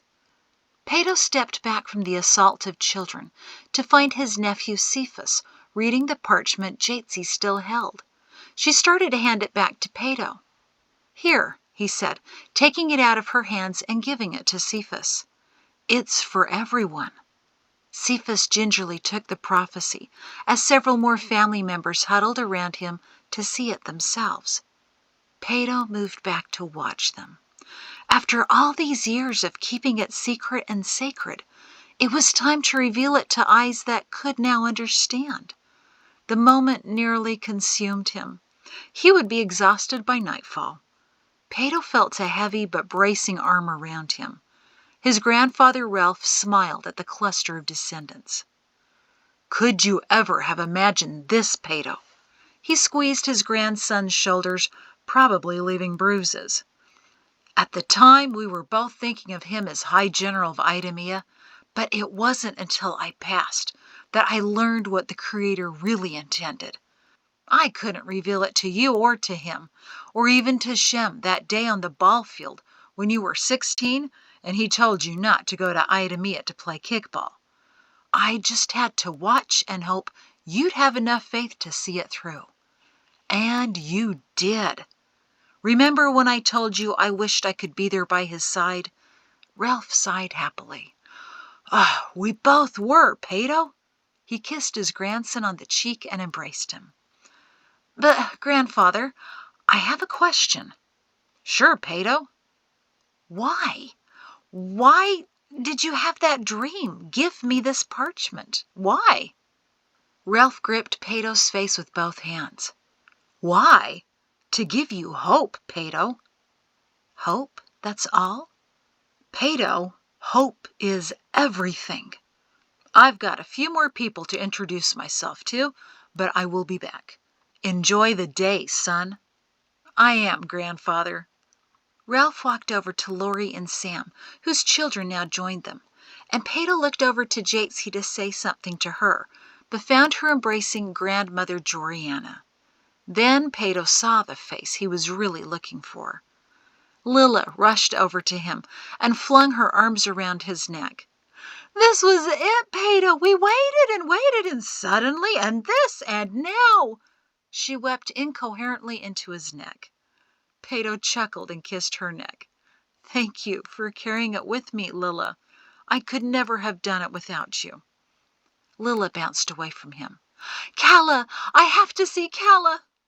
"I think you may have to wait a moment." Shem was waiting too. He stood near the wall watching as his daughters swarmed his wife. When the grandchildren had rushed to Perrin and Murray, Calla had easily hopped off the ruined temple wall as the other guides vanished to meet their families. Shem didn't even get a chance to hug her before her sons caught her. Shem just smiled and stood back, continuing to watch as his daughters sprinted from the slope to touch their mother and then embrace her. Peto couldn't quite read the look in Shem's eyes. It was certainly immense relief and joy, but there was something else that Peto didn't understand. A moment later, Calla gently pushed her children into the waiting arms of their grandfathers, Zenas and Travado, and she turned to her husband. But he could only shake his head. "Ah, Calla, just look at you. You're as young as one of your daughters." Calla beamed. "I thought you'd appreciate the 20-year-old version of me. I always felt a little sad you never saw me younger. I saw you once when you were 22 and stopped in Norden, but—" She looked at him shyly and held out her arms. Shem didn't move. "Calla, can you ever forgive me?" "For what, Shem? For fulfilling the dream I had ever since I was a girl to watch you in action? For letting my last day be so memorable? I got to die in battle," she said rather proudly. "You never did that." She stepped up to him and wrapped her arms around him. He reluctantly put his arms around her. "Shem, what's really worrying you?" He sighed sadly. "I can't get over how amazing you look. And you're stuck with an old man, Calla." She chuckled. "Only until you're 72. Then you'll become that 22-year-old I fell in love with when I was younger." "But that's still 8 years from now. Wait, there still will be years, right? I mean, I'm still alive, right?" She twisted a lock of his graying hair in her fingers and giggled. "Obviously. And remember, I always loved an older man." Shem finally began to smile. "So you can put up with me like this for a while you look like that? Let's put it to the test." And she pulled him in for a kiss. A moment later, she stepped back. "Oh, yes, I can definitely put up with that. Can you?" Shem couldn't speak. Peto and Lilla chuckled. Calla and Shem were going to need some more time. Lilla squeezed Peto's hand. "Papa wants me to meet his mother, but I wanted to check on young Pear first." "Go ahead. I'll find him. Don't keep your father waiting. He's been waiting for 5 years already." Lilla bounded off happily to her father, while Peto looked around for their son. He didn't see him in the swarms of laughing, crying, and hugging people that now flowed freely around the temple site. But he did notice his grandnephew Brighter. The 7-year-old squeezed between Shem's legs to hug his grandma Calla. She kissed his forehead, and he darted away, running over to his Mugga to grab her around the waist. Mari kissed his head, and Brighter dashed off again, back to Calla to pat her arm, then back to Mari to rub her back. Each time he made the jog, he seemed to believe more and more that they were truly back. By his 5th trip, he was grinning and dodging out of his grandmother's playful pinches. Peto chuckled at his joy, until something else caught his eye. On the first stone steps lay the still body of Lemuel Thorne. Everyone moved well away from it as they passed. But one person was approaching it. Versa stepped onto the stair and cautiously knelt by Lemuel's head. She shifted the position of her baby to face him. "It's a girl, Father," she whispered. "Granddaughter, no surprise, right? She doesn't have a name yet, but I think she looks just like us. I just thought you might want to know." Her lower jaw trembled as she touched his gray-streaked blonde hair and gently brushed his cheek. Peto started to walk over to her, but someone else was faster. "Versa," said a quiet voice above her. She looked up. The misery in her face was replaced with a bright smile. "Uncle Foddy!" she cried. She stood up and threw her free arm around General Fod's neck. He laughed and picked her up off the ground. "You've grown, Versa," he said, kissing her cheek and setting her back down. "You've turned into a wonderful woman. I know.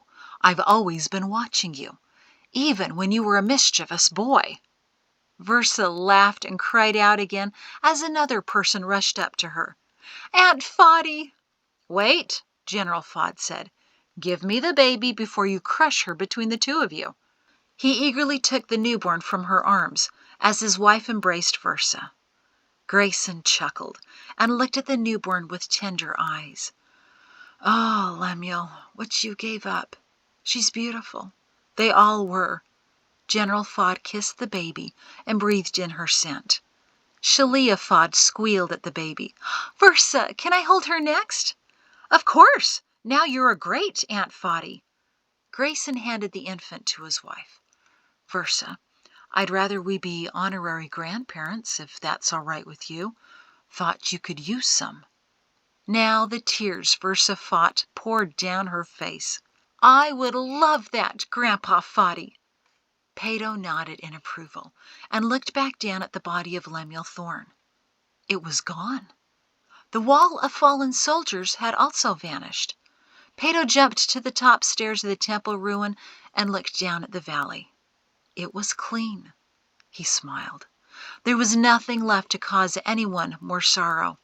He noticed another man in white coming to him, holding the parchment as he climbed the steps. "This is what you were holding, wasn't it?" General Brillen-Karna said as he handed it back to Pato.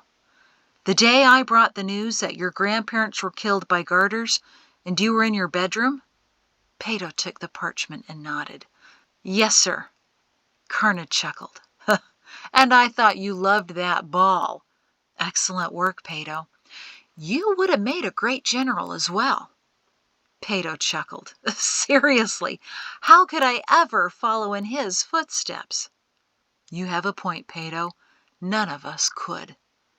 Karna patted him on the shoulder and turned to make his way to Perrin, who was now laughing with Boscos about the ugliest flower in creation that grew on the slippery slopes of the back door. Pato surveyed the area again, looking for young Per. Instead, his interest was captured by another reunion occurring with the Zenas family.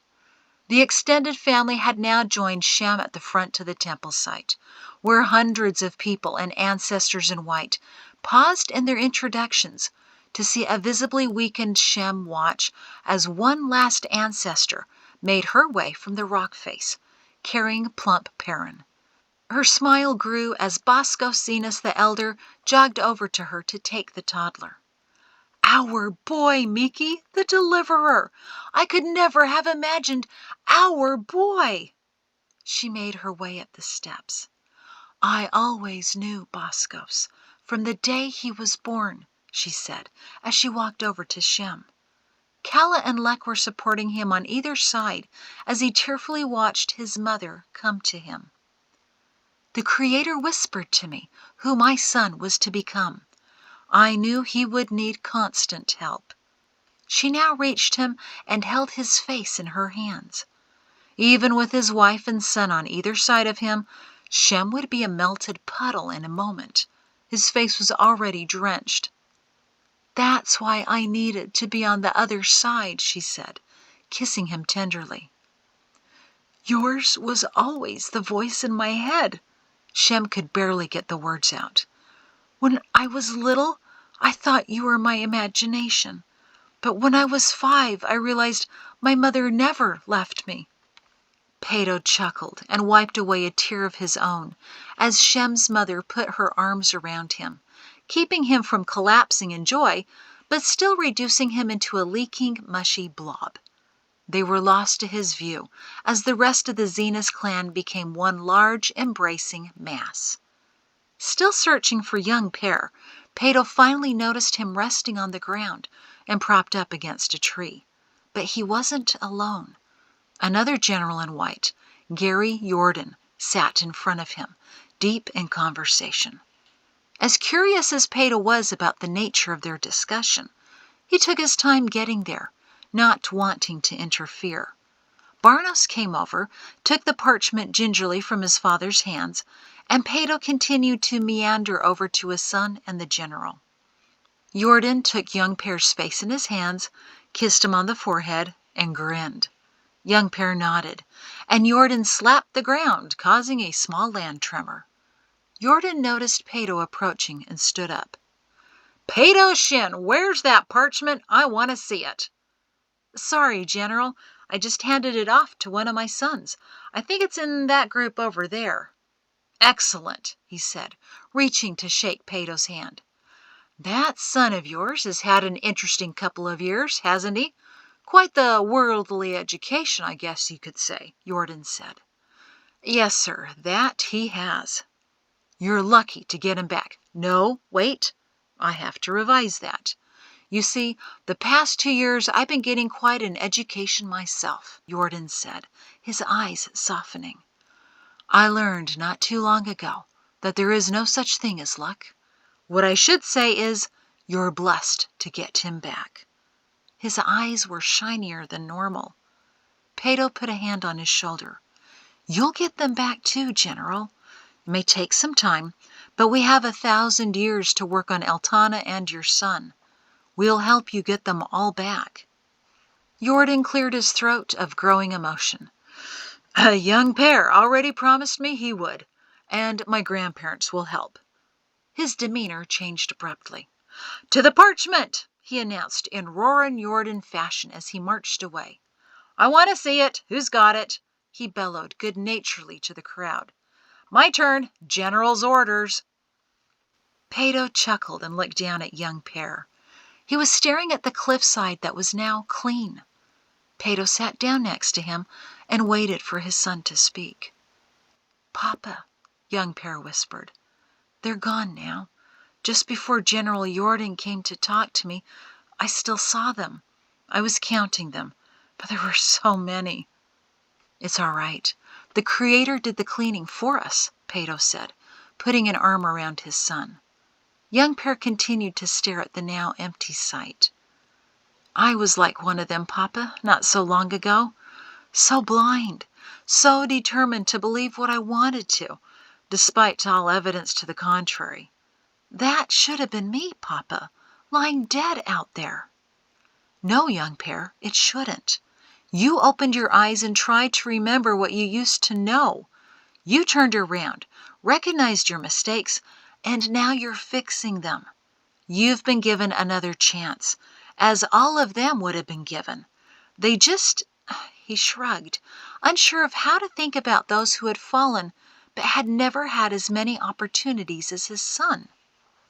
But an idea came clearly to his mind, a marvelous suggestion that he knew he'd understand better in the very near future. While they didn't make it yet, we're not going to give up on them. They'll still have another chance, just as you were given another chance. They will someday get to feel joy just as you get to now. Young Pear's shoulders began to shake. It's too good, Papa. It's just too good. Pato smiled. Yes, he is. We deserve none of this, and still he gives it to us. He loved us before we even knew how to love him back. Young Pear leaned against his father, and Pato kissed him on the head. Thank you for being with me today, son. Pato noticed Perrin slowly making his way over to them. I hate to interrupt, but there's someone I've been wanting to see. Young Pear looked up and gasped a sob when he recognized his grandfather, but Perrin reached down and easily pulled him up into a gentle embrace. I'm so glad you listened to me, boy. Young Pear lost all strength in his grandfather's arms. So often he had heard that voice in his head, and so often he had ridiculed it, ignored it, argued with it, and many times convinced himself it was nothing more than his imagination. But it wasn't. It never was. It was always his grandfather, even in his darkest, most stupid, and most terrifying moments. Perrin Shin was always there trying to reach him, to turn him. Young Pear couldn't look at him. Not because he was too dazzling in white, which he was, but because young Pear realized what a glorious being he was. And the understanding that he had summarily dismissed his promptings on so many occasions filled young Pear with such regret that he couldn't imagine how he could ever make it up to his Pugga. But Perrin wasn't thinking anything like that as he embraced his grandson and kissed his neck. So many times I feared you might not make it. So many times I thought I would lose you. I just couldn't bear that. Thank you for listening, young pair." "No, Pugga, I'm sorry. So sorry I didn't listen earlier. I should thank you. Thank you for being so—" "Tedious," Perrin suggested. Young Pear snorted a laugh between his sobs. Perrin grinned. "Let's see. And aggravating, stubborn, annoying, tiresome, useless." "Stop, Pugga, please. I feel so awful about saying and thinking those things." Perrin held his grandson's face in his hands. "But you were right. I was all of those things. And so were you. We could make a good team, you and me." Young Pear allowed his grandfather to support him as he wept. "Thank you, Pugga." Perrin kissed him on the cheek. "For my grandson, anything." Pato cleared his throat gently. "You two a team? No one could tell you two apart. Aside from the ears, that is. It's almost a little unsettling. Except Pugga glows." "Whenever I looked at young Pear," Perrin said, regarding his grandson, "I thought I was watching a younger version of myself. Unfortunately, that was true in far too many respects." Pato's eyebrows furrowed as he looked at his father. "Really? Are you sure?" And then he knew. He understood more than he ever had, more than he wanted to. And then he realized that none of it mattered anymore. "See what your boy can still become, Rector Shin," his father said. Pato didn't even notice his mother standing by his side until she put an arm around him. "Don't worry too much about the past, Pato, especially since there's so much for us to do in the future." Perrin grinned. "That's right. And, young Pear, there's something I've been wanting to ask you." Young Pear swallowed hard and said meekly, ready for anything, "Yes, Pugga." Perrin leaned in and whispered, "Ready to race the old man?" "Wait," Shem said sometime later, as his family had drifted away to meet extended family and friends. Since everyone was there, there were a lot of people to become reacquainted with. Hours had passed, but it was as if time had stood still when the sun broke out, the air warmed, and the last day felt as if it was going to last marvelously forever. There were even refreshments over by the surgery tents, set up by Hisam and Pato. But Shem was rooted to the steps of the ruined temple, and Kala, who was beginning down them, stopped to see why her husband wasn't following. "Wait." "He called him son," Shem said, startled to remember that moment when the destroyer ended General Thorne's life on the wide stone stair he now stood upon. Kala tilted her head. "Do you mean Perrin?" "Yes," Shem said, his tone growing tighter as a worried knot formed in his gut. He never called Lemuel son before. He referred to Deck that way, and a couple others he claimed as his own, but never Lemuel.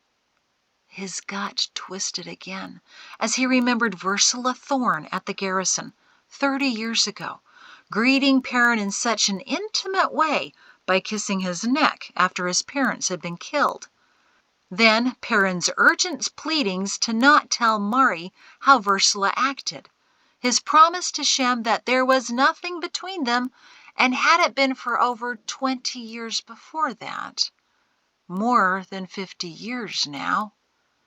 As if he heard him or read his thoughts, Perrin, dozens of paces away talking with a large cluster of Salemites and their relatives in white, stepped away from the crowd and glanced up at Shem. One facial tick was all Shem needed, and Shem's jaw dropped nearly to the ground. Kala came up the steps again, since it was clear he was not about to move. "Shemmy, are you all right? What's wrong?" It was another minute before Shem could stammer out, "I don't believe it. Oh, no, no, no. I can't believe it. I can't believe it. I won't. Of everything he'd experienced that endless morning, this was the most impossible. Calla took his arm. Believe what, Shemmy? His eyes met Perrin's again, and while he appeared so young and vibrant, there was something weary that flashed in Perrin's countenance. Because Guide Zenas needed to know. Because his future calling required him to have understanding. Perrin shrugged apologetically, regretfully, guiltily.